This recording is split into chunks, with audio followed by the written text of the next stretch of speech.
If you're new, we want to thank you for tuning in today and encourage you to subscribe. For those of you that continue to come every week, we appreciate you. I just want to thank you, and especially those of you who continue to support us as we spread the message of God's Word. Today I'm going to be addressing the sixth lesson in the series, Life Lessons for 2021 from the life of Moses. Today's focus is going to be on trust in the Lord. Now, a familiar passage that comes to my mind is in Proverbs, the 3rd chapter, verses 5 through 6. And that text says, "Trust in the Lord with all of thine heart. Lean not to thine own understanding, but in all of your ways acknowledge him, and he will direct your path." The word trust is from the Hebrew word batak. And actually, that word describes a steadfast and secure, confident feeling. It's actually a verb, and so therefore it describes a state that one is feeling, where they feel secure, they feel steadfast and secure and confident in where they are. And that text tells us that that's how we should feel about our relationship with God. We need to place our trust in him. But I want you to know that belief and trust is not the same. Now, belief can lead to trust, but belief doesn't always embrace trust. Now, similar to believe, but it's more stable than to believe. You can believe in something and not trust it. That's what we learn when we begin to look at Israel as they interact with God through Moses.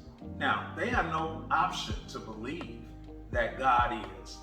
There he is in a pillar of fire. There he is in a cloud that's leading them. So his presence is among them. They saw his glory over and over again. And so therefore, the concept of believing him was never an issue. The problem is they didn't trust him. Now I'm going to share with you two texts that will help you to see this more clearly, and then also make application to us in our daily lives. In Exodus chapter 14 and verse 31, you see a text where the Egyptians have just been engulfed with water, and the Israelites were actually freed from their captivity. Now, on that backdrop, the text says this: "And when the Israelites saw the mighty hand of the Lord displayed against the Egyptians, the people feared the Lord and put their trust in him and Moses, his servants." Now, the text there says trust in the NIV. Some versions translate it belief, and I think that that's the more adequate translation in that text, simply because really that's not the Proverbs kind of trust that we were mentioning before. That's not the trust where you rest secure in something. In other words, I feel secure in this seat, and so therefore I can sit here. I can sit here with no problem, knowing that it's going to hold me up. Now, it's one thing to believe something can do it, but it's another thing to take confidence and actually rest all of your weight in it. Now, here's the thing with Israel. Yes, they believed God. Evidently, they placed their confidence in him. He's just delivered them from the hand of their oppressors. But here's the problem. They didn't trust him. They didn't trust him. You see, it's the kind of trust that I mentioned in Proverbs, where it says, "Trust in the Lord in all thy ways, acknowledge him," and it says that he'll direct your path. It's that kind of trust that actually leads to success. And that's because God is leading. We're allowing God to lead, and we're following. I hope you're letting God lead. Think of David. David would say, "The Lord is my shepherd, I shall not want. He maketh me to lie down in green pastures, and he leads me beside still water." In fact, it didn't matter where David would go. He would be willing to follow the Lord, even through the valley of the shadow of death. But the problem with the Israelites, they weren't really following. They were just meandering. They were wandering in the wilderness. Let me ask you the question. Are you following? Or are you just meandering? Are you just wandering through life? Or are you really following God as your shepherd?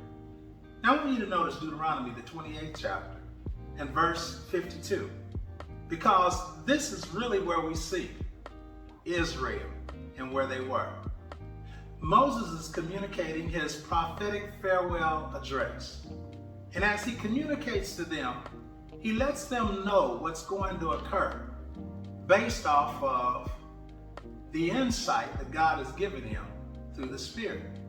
And so in Deuteronomy, the 28th chapter and verse 52, he says, they will lay a siege to all the cities throughout your land until the high fortified walls in which you trust fall down. They will besiege all the cities throughout the land the Lord your God is giving you. Here he's giving a prophecy concerning what is going to happen in Israel's life. And this time he uses the word trust. He used the same word that's actually used in Proverbs where it says trust in the Lord with all of your heart. But the problem is, it's next to the wrong object. You see, their trust evidently was not in God. He prophesied that their trust was going to be in the fortified walls. Where is your trust? Is your trust in the God that lives in your heart? Or is your trust in what you hold in your hand? You see, that's my question. Do you really trust God? Or do you just believe in Him? Let's take a test. The reason I want to take a test is because your daily actions and your communications actually reveal which it is. Here's the first question. Are you devoted to God only as long as He's present? Or are you there even when He seems like He's not there? In other words, God doesn't want us to be fickle. We need to be those who are faithful. We need to trust Him, whether He seems to be there or whether He seems like He's not there. God called Moses up to the mountain of Sinai, while the children of Israel remained below.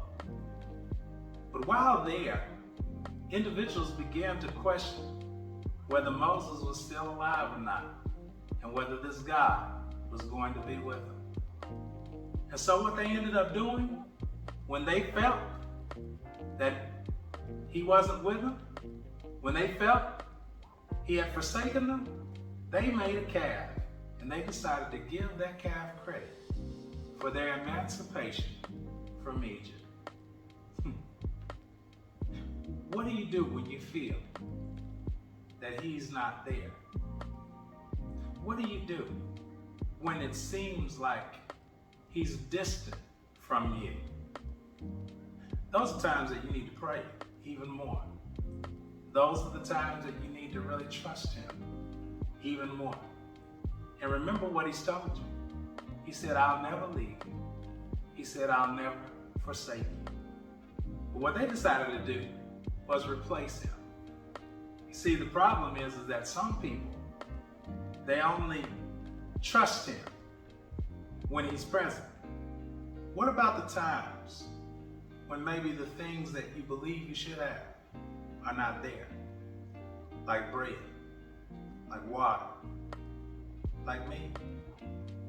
See, the children of Israel, they were always crying. They were always complaining.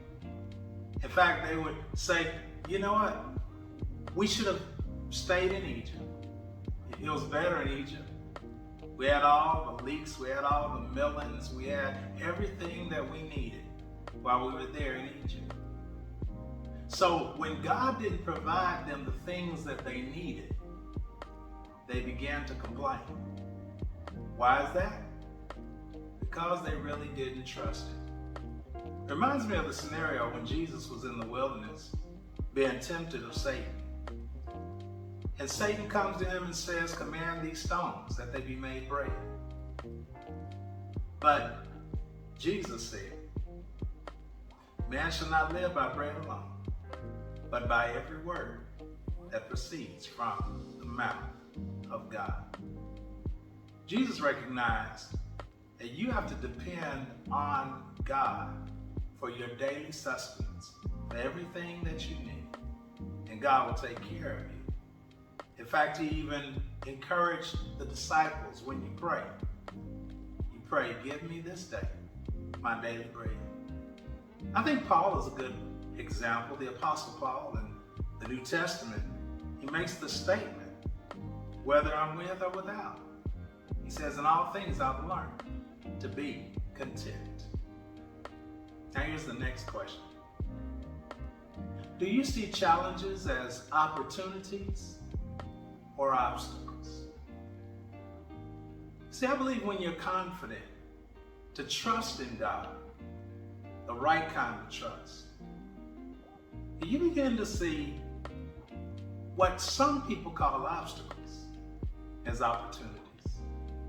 That's right. Certain difficulties that lay in front of you, they're not to stop you. They're not to defeat you. But they are those kinds of things that challenge your faith so that you trust God even more to be able to overcome them. The children of Israel, Numbers, the 13th chapter, have the opportunity to go into a land that's filled with giant grapes, milk, and honey. But the problem is they see giants in the land, at least according to their perspective. It was a bad report, as I've mentioned before in another lesson. But they have the opportunity to go into the land. But instead, the spies that went in, 12 spies went in, 10 of them shared a bad report, saying that the children of Anak, giants, are living in the land. And so therefore the children of Israel, they didn't go in, because those men defined themselves as grasshoppers. Grasshoppers. Well, I'm telling you, if you want the grapes in that land, you would have to see yourself as giants, because grapes are for giants. You can't allow fear to stop you from accomplishing greatness. God has called you to be a giant. So you can't see yourself as a grasshopper. If you see yourself as a grasshopper, you only minimize what you're able to do. But God says you are more than a conqueror. There's nothing that you can't do. He's able to do exceedingly and abundantly above all that you ask or think. God is powerful. And with faith, faith is able to overcome your fear. Faith will help you to trust in Him. Here's the last one. Do you seek loyal friendships? Or do you find yourself looking for those friendships that are just fun? Those who were faithful to Israel were Moses and Aaron. But Moses and Aaron continually were criticized by the Israelites. The Israelites really didn't like them. They were constantly rebelling, constantly complaining. In fact, there was even a rebellion, Korah's rebellion, where he felt that God should be speaking to him just as much as he would speak to Moses and Aaron. And God had to step in to be able to fix that problem. But what about the people in your life who are really loyal to you? People who give you good advice. How do you treat them? Do you find yourself being very defensive whenever they say anything to you? Easily angered? Do you find yourself challenging them? Well, I want you to know that God places people in your life to help you. He gives you people that He wants to have positive influence. But sometimes, because of what we want to do and what seems to be more appealing to us, we disregard those people who are solid. You know who they are. So what happened to Israel, as long as they followed Moses and Aaron, They were a blessed people. No one could curse them. But guess what? As I've said in a previous lesson, you can curse yourself. You see, sometimes we only want the fun. It's not those faithful people, it's the fun people that sometimes we're allowed to have influence. So therefore, based on interaction with them, we often embrace practices and behaviors that we actually should not embrace. The children of Israel embraced the Midianite women. And as a result, the relationships that they developed with these women led to their failure and their ultimate cursing. It led to a plague among the people where several actually died. It led them to begin to eat the food that had been sacrificed to their god, Baal. And ultimately, it led many of the men to bow themselves down to these false deities. What causes you to fall? Are there people in your life that cause you to fall? People that you give too much value to as far as their influence is concerned? Do you listen to the right sources? Do you listen to the ones who can help you instead of those who can hurt you? When you listen to those who can hurt you, ultimately, they'll make you fall. They'll cause you to bow down. So let me leave this with you. That text says in Proverbs chapter 3, trust in the Lord with all of your heart. Don't lean on your own understanding. You see, your understanding can be a problem. So therefore, the proverb says, in all you're getting, get an understanding. We're finite in our understanding. We don't know it all. You don't know it all.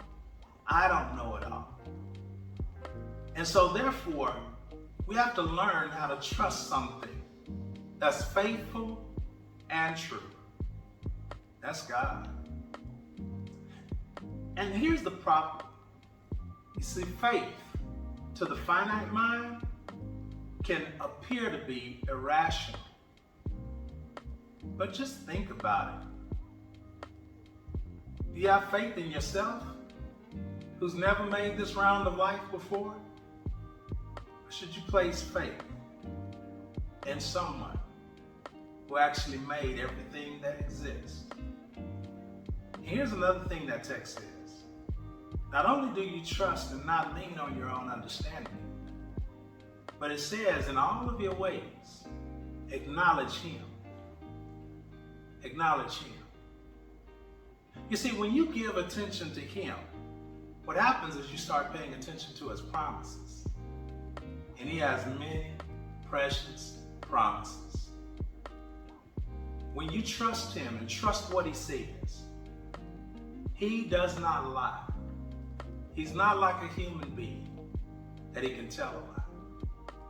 But He's faithful and true. So you have the choice.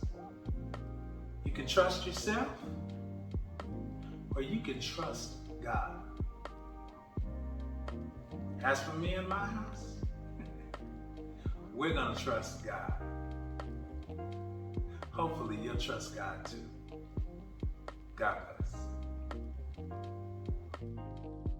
All things work for the good of those who love the Lord. Count it joy, for you know He's working for your good. All things work for the good of the Lord.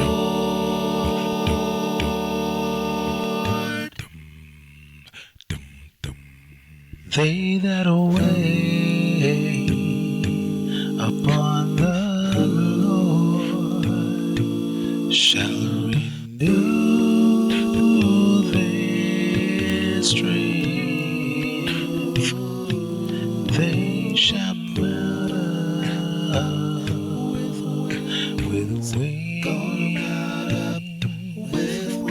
as eagles fly away, they shall go and not grow weary. They shall walk and not grow faint. 'Cause all things work for the good of those who love the Lord. Oh, all things work for the good of those who love the Lord.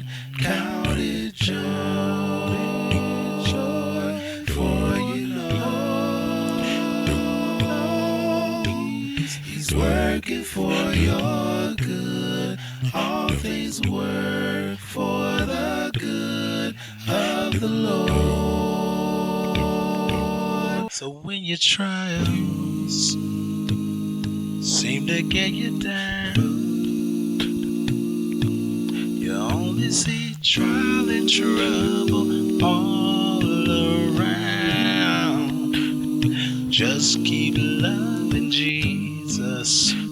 Extend to Him your hand and have faith. He knows the master plan, and never doubt that all things work together for them that love the Lord,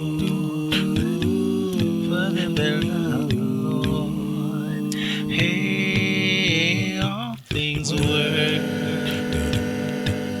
for the good of those who love the Lord. Count it joy, for you know He's working for your good. All things work for the good of the Lord. All things work for the good of those who love the Lord. Count it joy, for you know He's working for your